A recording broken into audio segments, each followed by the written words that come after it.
Good morning to all. Today I will discuss about ARDS.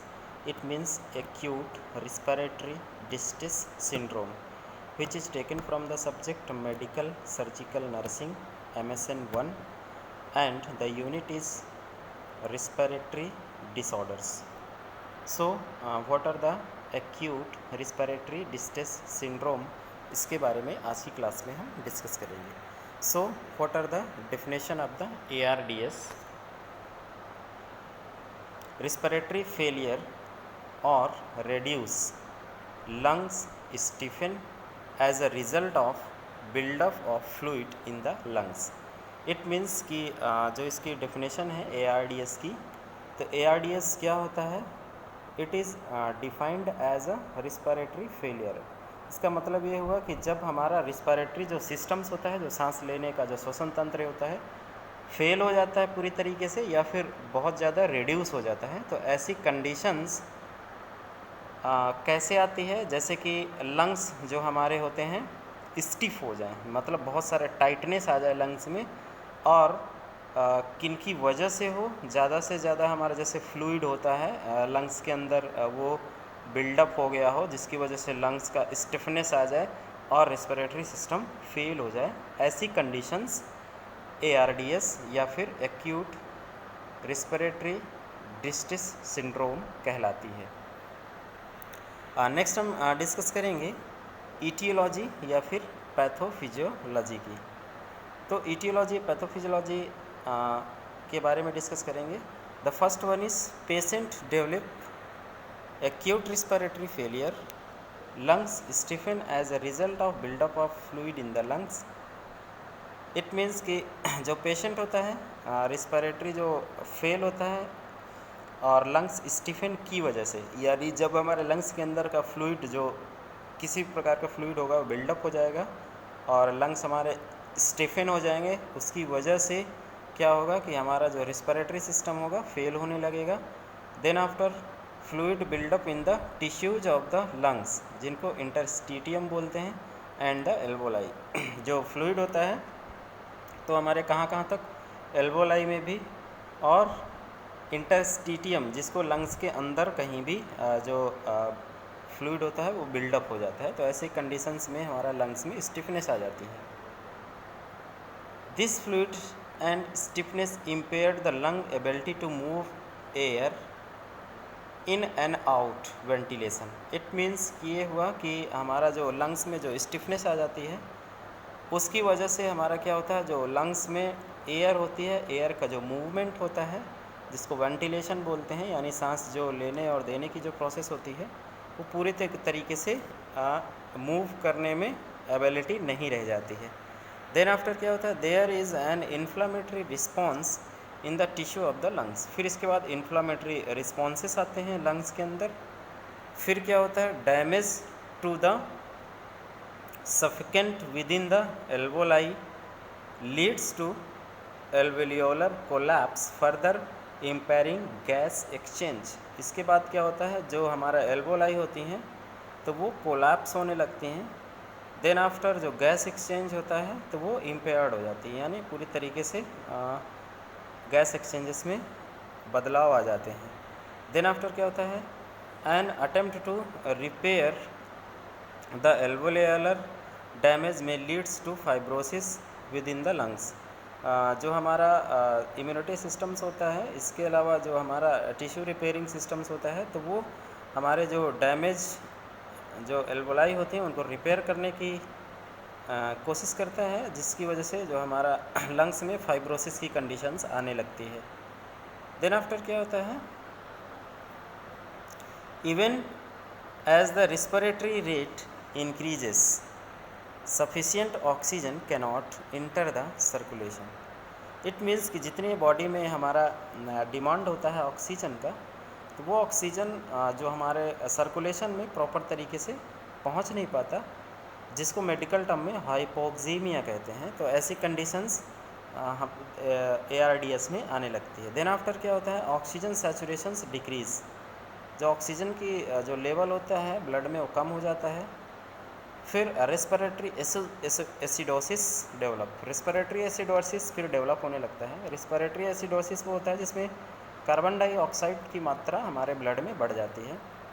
And the patient appear to have respiratory distress, और patient को respiratory distress की complain हो जाती है, जो condition हमारा ARDS कहलाती है। This is most commonly due to the shock. जो इसकी अगर मेन इटियोलॉजी की बात करेंगे तो ये ज़्यादातर हमारा कॉमनली किन किन वजह से हो सकता है, शॉक की वजह से, सेप्सिस की वजह से, ट्रॉमा की वजह से भी हो सकता है, कुछ इन्हालेशंस की वजह से भी हो सकता है, इन्हालेशंस इंजरी जिसको बोलते हैं। देन आफ्टर पेशेंट में have no history of pulmonary disorders, also known as adult respiratory distress syndromes.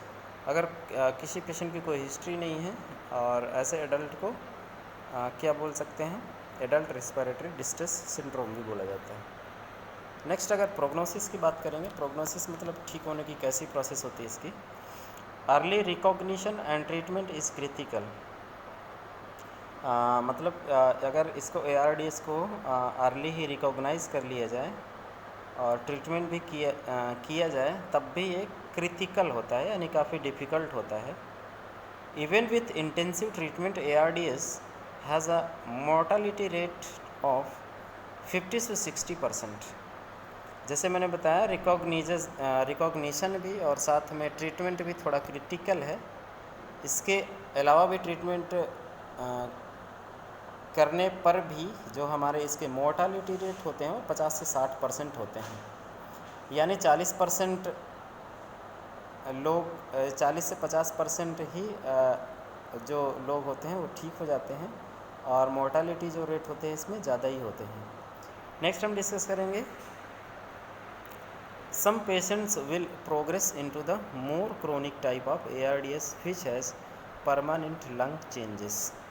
कुछ जो पेशेंट होते हैं वो हमारे क्रोनिक टाइप ARDS की ओर मूव हो जाते हैं, यानी जो सही नहीं होता धीरे धीरे तो क्रोनिक ARDS बन जाते हैं, जिसमें हमारा लंग्स में परमानेंट कुछ चेंजेस आ जाते हैं, और ये दिक्कत लगातार बनी रहती हैं और मेडिसिन हमेशा खाना पड़ता है इनके लिए। दीज पेशेंट में require long term mechanical ventilations. ऐसे जो पेशेंट्स होते हैं उनके लिए मैकेनिकल वेंटिलेशंस की ज़रूरत होती है, वो भी लॉन्ग टर्म के लिए, बहुत समय के लिए। अगर हम साइन एंड सिम्टम्स की बात करेंगे ARDS की, तो कौन कौन से साइन एंड सिम्टम्स होते हैं। फर्स्ट होता है हाइपोक्सीमिया। हाइपोक्सीमिया वो कंडीशंस हैं जिसमें जो तो ऑक्सीजन का लेवल होता है वो इनसफिशिएंट होता है ब्लड के अंदर, वो हाइपोक्सीमिया कंडीशन कहलाती है। नेक्स्ट हम डिस्कस करेंगे डिफ़िकल्टी इन ब्रीदिंग, जो ARDS में बहुत इम्पॉर्टेंट होता है। ये साइन एंड सिम्टम्स इसमें डिफ़िकल्टी इन ब्रीदिंग होगी, जिसको डिस्निया बोलते हैं। तो ये लगभग हमारे ARDS के सभी केसेस में पाया जाता है। और डिफ़िकल्टी इन ब्रीदिंग डिस्निया होता क्या है, increase need for the oxygen to meet body demand. जितना हमारे बॉडी में डिमांड है ऑक्सीजन की उतनी मिल नहीं पाता है, जिसकी वजह से डिस्निया की प्रोसेस चालू हो जाती है। और इसके बाद ये और भी वर्सन होती जाती है, इट मीन्स कि ये और भी डिफ़िकल्ट कंडीशंस बनती जाती है इसमें। नेक्स्ट हम पल्मोनरी एडिमा के बारे में बताएंगे। पल्मोनरी एडिमा भी एक कंडीशंस हैं जो कि हमारे ARDS में होती है। नेक्स्ट हम डिस्कस करेंगे breathing rate greater than 20 breath per minute, जिसको टैकीपनिया बोलते हैं। तो जो ब्रीदिंग रेट होता है ARDS में वो बढ़ जाता है, 20 से ज़्यादा हो जाता है, बिकॉज ऑफ ऑक्सीजन की डिमांड हमारी बॉडी में बढ़ जाती है। Next decrease breath sound, harder to hear through out fluid in the alveoli. जो ब्रीथ का साउंड होता है वो डिक्रीज़ होता है बिकॉज ऑफ जो एल्वोलाई में हमारा जो फ्लूइड भर जाते हैं, जिसकी वजह से एयर का मूवमेंट हो नहीं पाता सही से, इसलिए ब्रीथ साउंड भी हमारा डिक्रीज़ हो जाता है। नेक्स्ट एंजाइटी भी पेशेंट को बहुत होती है, और ये एंजाइटी लगातार ब्रीदिंग डिफ़िकल्टी होने की वजह से और भी बहुत सारे वेरियस रीज़न से हो सकती है। नेक्स्ट रेल्स जिनको बोलते हैं crackles heard in the lungs. Crackle एक साउंड होता है जो कि हमारे लंग्स में सुनाई दे सकता है, और ये किस लिए सुनाई दे सकता है? Air moving through the fluid in the alveoli. Air जब मूव करेगी, फ्लूइड भी भरा होगा एल्वोलाई में, तो एक क्रैकल साउंड भी सुनने को मिल सकता है, जिसकी वजह से कंफर्म किया जा सकता है कि इनको ARDS की कंडीशंस बहुत क्रिटिकल हो चुकी हैं। नेक्स्ट व्हीजिंग साउंड भी आ सकता है। व्हीजिंग कैसे होता है? इसको रोंकाई बोलते हैं मेडिकल टर्म में। व्हीजिंग क्या होता है? इन्फ्लामेशन डेवलप और म्यूकस इज़ क्रिएटेड। व्हीजिंग कब होगा? जब इन्फ्लामेशन हो जाएगा और जो इसके अलावा म्यूकस भी बहुत सारा अगर क्रिएट हो जाएगा, तो ऐसी कंडीशंस में व्हीजिंग साउंड भी हो सकती है। This is narrow in the airway, certain sound in the air travel to the narrow airway. जब एयरवे नैरो हो जाता है, सकरा हो जाता है, वहाँ से हवा ट्रैवल करती है तो व्हीजिंग साउंड आता है, जिसको व्हीजिंग साउंड बोल सकते हैं।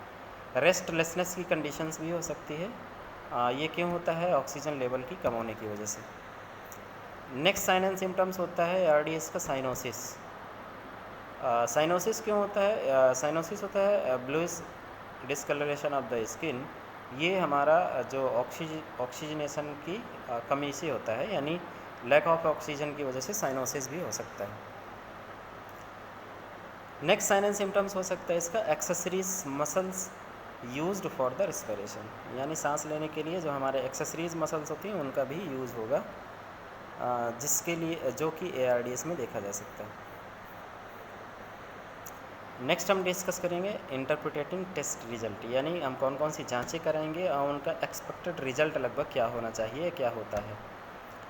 नेक्स्ट हम पल्स, जो पहला टेस्ट करेंगे वो पल्स ऑक्सीमीटर से हमारा SpO2 लेवल चेक करेंगे। तो जो हमारा पल्स ऑक्सीमीटर होता है, तो ये ऑक्सीजन लेवल लगभग 90 से नीचे दिखाएगा, तो इसका मतलब ये हो गया कि हमारा ARDS की जो कंडीशंस होता है वो क्रिटिकल होती जा रही है।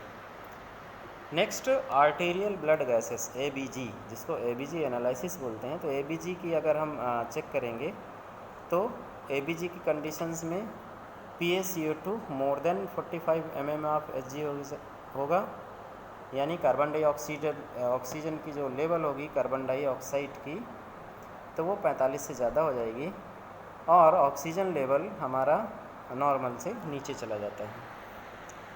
नेक्स्ट अगर चेस्ट एक्सरे कराया जाता है पेशेंट का, तो chest x-ray both lungs show infiltrate with lung fields without और ग्राउंड ग्लास अपीयरेंस, यानी चेस्ट एक्सरे आएगा तो चेस्ट एक्सरे में हम क्लियरली जो डायग्नोसिस की प्रोसेस है वो कंप्लीट कर सकते हैं। Next pulmonary capillaries wedged pressure low to normal, जो पल्मोनरी जो कैपिलरीज का जो प्रेशर होता है वो नॉर्मल से लो हो जाता है। अब हम ट्रीटमेंट के बारे में बताएंगे। इट मीन्स कि जो ARDS का कौन कौन सा क्या ट्रीटमेंट होता है। सबसे पहले तो बेड रेस्ट है, जो बेड रेस्ट से भी लगभग ये ठीक हो जाता है। नहीं होता है तो उस कंडीशन में क्या करना है? इंडोट्रैकियल इंट्यूबेशन भी किया जा सकता है। तो ET ट्यूब का इंट्यूबेशन करते हैं, जिसकी वजह से जो रिस्पिरेटरी प्रॉब्लम्स हैं तो काफ़ी हद तक ठीक की जा सकती हैं। देन आफ्टर जो मैनेजमेंट होता है mechanical ventilation with positive in expiratory pressure, जिसको PEEP बोलते हैं।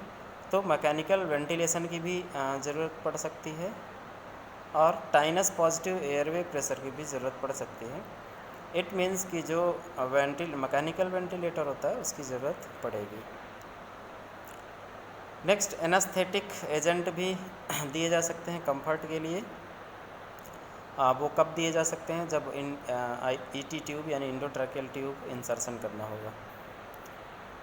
नेक्स्ट डायूरेटिक दिए जा सकते हैं जब हमारा फ्लूइड एक्सेस लंग्स के अंदर बिल्डअप हो रहा हो, तो उस कंडीशन में फ्रूसेमाइड एंड बुमेटानाइट, ये सब मेडिसिन्स हैं जो दी जा सकती हैं। नेक्स्ट एडमिनिस्टर H2 ब्लॉकर या फिर प्रोटॉन पंप इनहिबिटर। ये गैस्ट्रिक जो एसिड होता है उसके सीक्रेशन को डाउन करने के लिए H2 रिसेप्टर या फिर प्रोटॉन पंप इनहिबिटर दी जा सकती हैं, जिनमें कौन कौन सी मेडिकेशन आती हैं? Ranitidine, famotidine, nizatidine and omeprazoles. ये मेडिसिन दी जा सकती हैं, इनमें से कोई भी एक। नेक्स्ट हम डिस्कस करेंगे एंटीकोगुलेंट भी दिए जा सकते हैं। ये क्लॉटिंग फैक्टर को कम करने के लिए दिए जा सकते हैं, जिसमें से हिपैरिन मेन इंक्लूड है, जिसकी वजह से ब्लड क्लॉट होने से रुकेगा। नेक्स्ट एडमिनिस्टर एनाल्जेसिक, एनाल्जेसिक भी दिए जा सकते हैं। एनाल्जेसिक देने से जो हमारा पेन का लेवल होगा वो भी कम होगा, एंड मायोकार्डियल जो ऑक्सीजन डिमांड होती है वो भी बढ़ती है, जिनमें मॉर्फिन भी दिया जा सकता है पेन किलर के रूप में। Next administer steroid to decrease inflammatory response. इसमें स्टेरॉइड भी दिया जा सकता है इन्फ्लामेटरी रिस्पॉन्स को कम करने के लिए। उनमें कौन कौन सी मेडिसिन शामिल है? Hydrocortisone, methyl prednisolone. एंटीबायोटिक, अगर बैक्टीरियल इन्फेक्शन है एंटीबायोटिक भी दिया जा सकता है।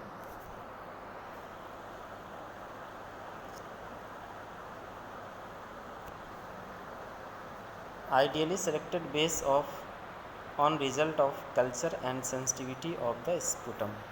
एंटीबायोटिक तब भी देना है जब हम culture and sensitivity sputum test कराते हैं, उसमें बैक्टीरियल इन्फेक्शन निकल के आता है, सामने आता है।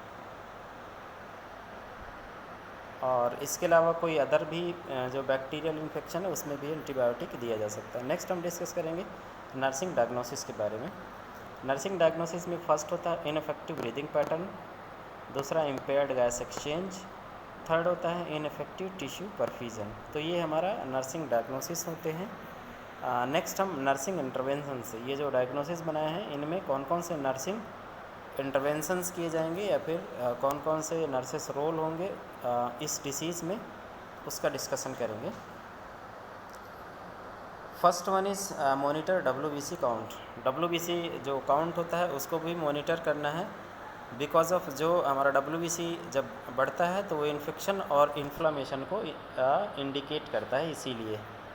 और जब WBC डिक्रीज़ होता है तो हमारे वायरल इन्फेक्शन या फिर बैक्टीरियल इन्फेक्शन होगा, तो इनको कम होने का डिनोट करता है, इसीलिए हम इनको इसकी मॉनिटरिंग करते हैं। नेक्स्ट हम डिस्कस करेंगे HGB मॉनिटरिंग या फिर HCT। इट मीन्स कि जो हीमोग्लोबिन होता है उसको भी हम लगातार मॉनिटर करेंगे। हीमाटोक्रिट जो HCT होता है एनीमिया के लिए, उसको भी चेक करते हैं। Monitor coagulant and abnormalities, monitor heparin dosing. Heparin का जो डोज चल रहा है उसको मॉनिटर करना है। ब्लड क्लॉट ना हो पाए, एबनॉर्मलिटीज़, तो कोगुलेशन की एबनॉर्मलिटी को भी मॉनिटर करना है। एंड जो इम्पोर्टेंट रोल है नर्सेस का वो होता है record intake and output of the fluid, यानी जो हमारा इनटेक और आउटपुट होता है, जैसे रीनल जो इनसफिशिएंसी या फिर रीनल फेलियर के केस में क्या होता है कि जो हमारा 30 ml पर आवर से लेस हो जाता है जो हमारा यूरिन आउटपुट, तो वो कंडीशंस क्रिटिकल हो जाती है, इसलिए जो हमारा इनटेक और आउटपुट है उसको भी मेंटेन रखना है। नेक्स्ट कंडीशन है जो वेट होता है पेशेंट का वो डेली मॉनिटर करना है, बिकॉज ऑफ जो वेट होता है वो एडिमा की वजह से घटता बढ़ता रहता है, तो एडिमा की कंडीशन चेक करने के लिए लगातार वेट भी लेना है। प्रत्येक 2 घंटे में उसकी जो पोजीशनिंग है वो भी चेंज करना है। पेशेंट को एक्सप्लेन करना है कफिंग के लिए, डीप ब्रीदिंग एक्सरसाइज के लिए, और पेशेंट को ये भी एक्सप्लेन करना है कि जो साइन एंड सिम्टम्स हैं रिस्पिरेटरी डिस्ट्रेस सिंड्रोम के, तो उसको आइडेंटिफाई भी कर सके, जैसे कि coughing, wheezing, rapid breathing, cyanosis, restlessness and anxiety. इन सारे साइन एंड सिम्टम्स को वो पहचान भी सके, इसके लिए भी उसको एजुकेट करना है। So thank you. आज की क्लास में सिर्फ इतना ही डिस्कस करेंगे, कल एक नया टॉपिक डिस्कस करेंगे। Thank you.